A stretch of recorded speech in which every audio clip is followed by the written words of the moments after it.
This is already 1 year anniversary of this conflict, the largest in decade. What are the messages and information you are getting about where things are going? I think, of course, our singular focus is on the impact of the international armed conflict there. How people are being impacted. I was there actually last year already, a year ago, as soon as the conflict started. I was on the border just to witness how it is impacting people. And as you know, most of the people who have fled Ukraine are mostly women and children. And they are now living in multiple countries, and my organization is supporting in more than 16, 18 countries actually, the Ukrainian refugees. Now, as the conflict goes longer, the humanitarian needs becomes bigger but more complex.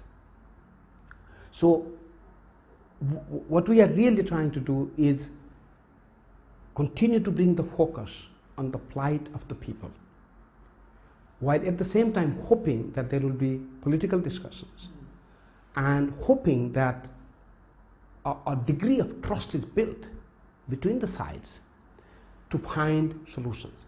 Now, our current reading, which is very similar to the reading of everybody, is that we don't see a solution in sight in the near term. So it's clearly the way things are panning out, it could go on for quite some time.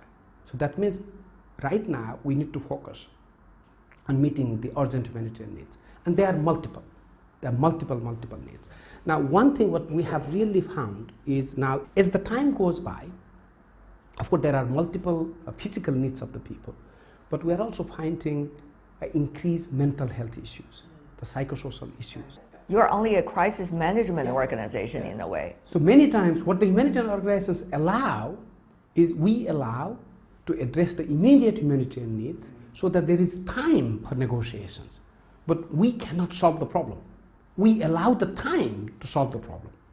And this is the part that, in my view, is not at the level it should be.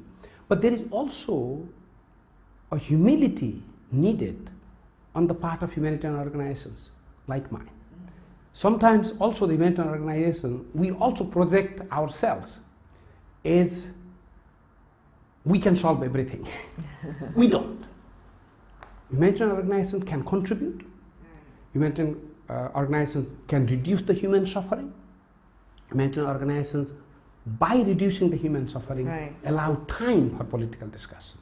So that humility is needed also in the humanitarian organizations. And I'm very much, and I don't hesitate to express that humility, that we help people, we reduce the human suffering. But at the end of the day, the political leadership will have to find the solution.